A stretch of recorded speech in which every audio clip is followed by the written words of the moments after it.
late in 2013, the fall semester, and I had written basically an album's worth of songs, and I was looking for bandmates to put a band together. And I met Jack in a bookstore. I got in line behind this dude with like shoulder-length blonde, if you can believe it, shoulder-length blonde hair and a leather jacket.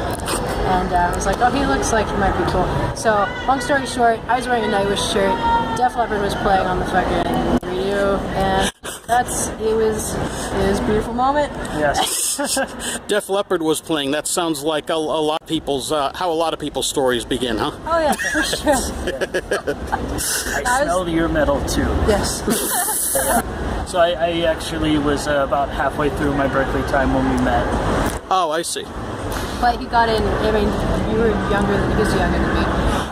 So he got in at like 15 years old because he's a genius. How'd you do that?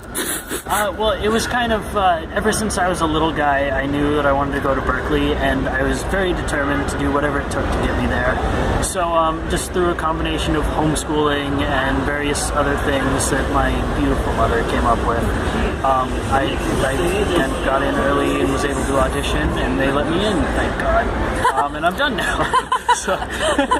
Nice. I started playing piano when I was 3 or 4 years old, and took classical lessons throughout lower school, and began classical voice lessons in middle school. And I just always was singing, and my mom would always say that my life was a musical. And so it was going to be musical theater for me for a long time, and then I went to a Judas Priest concert, and I was like, oh fuck, this is so much better, because I don't have to act, and there's more fire. More fire, huh? Yeah.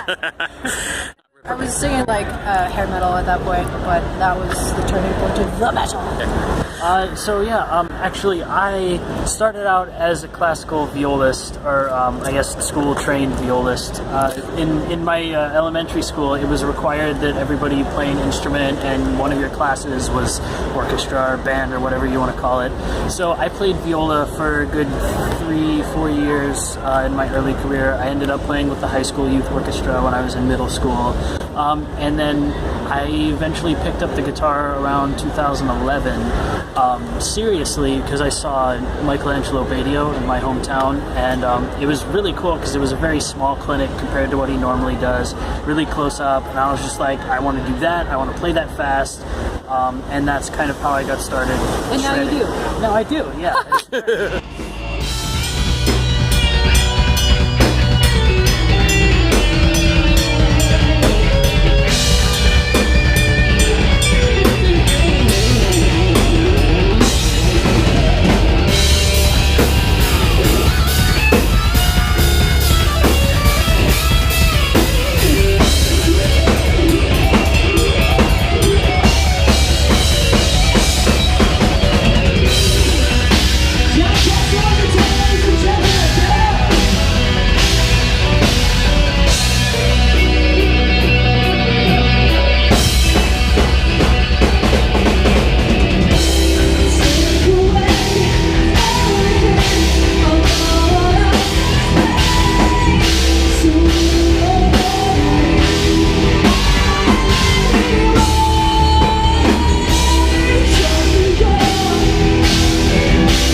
Of Sasha Payeth, once more, and it's the continuation, the full story of the Cabaret of Dreams, and we've redone all of the old songs from the EP, and because we made that when it was like late 2013, so 15, and we've come a long way since then, I like to think. So we redid those, and then we finished up the concept, and it gets very, very, very dark before it gets light again. So it's that whole EP re-recorded plus other stuff? Yes. It's like a 13 track? Yeah, it's 12 full songs, and then there are 3 orchestral pieces / interludes, or whatever you want to call them. Yes. So basically, it's over an hour of completely new audio, at least. the first EP was technically Act 1 of the story that we have going on. So you'll get the full Act 1 fully re-recorded, with Peter on bass, and then the second half of the story. I'm excited to put it out. We have a new guest vocalist as well that we're really excited to debut to you guys. Oh, really? Yeah, he's amazing. Pretty unknown right now. For now. Sadly. We love him. The world needs him. Yes. Nobody knows Cameron Shaw, but people will. They will. Yes. If I have anything to do with it. This album has been rewritten at least 3 times, I think. Yeah. And I went through, I mentioned it tonight, there's just some really dark shit, and wrote things that weren't Spires. It was just me trying to be something else, basically, because of a lot of bullshit that happened. But, so, yes and no, the whole concept has been there basically since day one, but, it's been refined many times so that we can give you the product that the best experience we can deliver. Yes. Nice. We're very happy with it.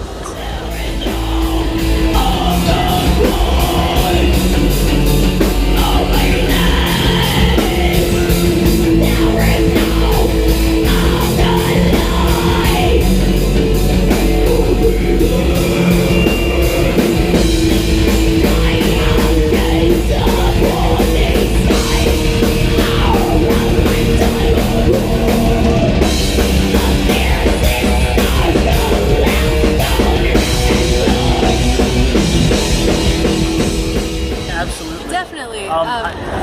Okay. I've been talking my ass off. No, that was fine. That's your job too. That's why he's still in the band. So yeah, there's a lot of heavier stuff just musically, and then especially vocally, due to the fact that when we met, actually, would you say you had you had a very basic form of extreme vocal, and over the last couple of years, I've just seen her become this monster of extreme vocal technique and performance, and she went from the hair metal person to fucking Lady Shagrath over here. So there's a lot more of her extreme vocals on there, which are fantastic, and then we also have Cam on guest extreme vocals. So there's a lot more outside influence from black metal and some death metal stuff, and just a lot of more doom metal too. Yes. Oh, really? Yes.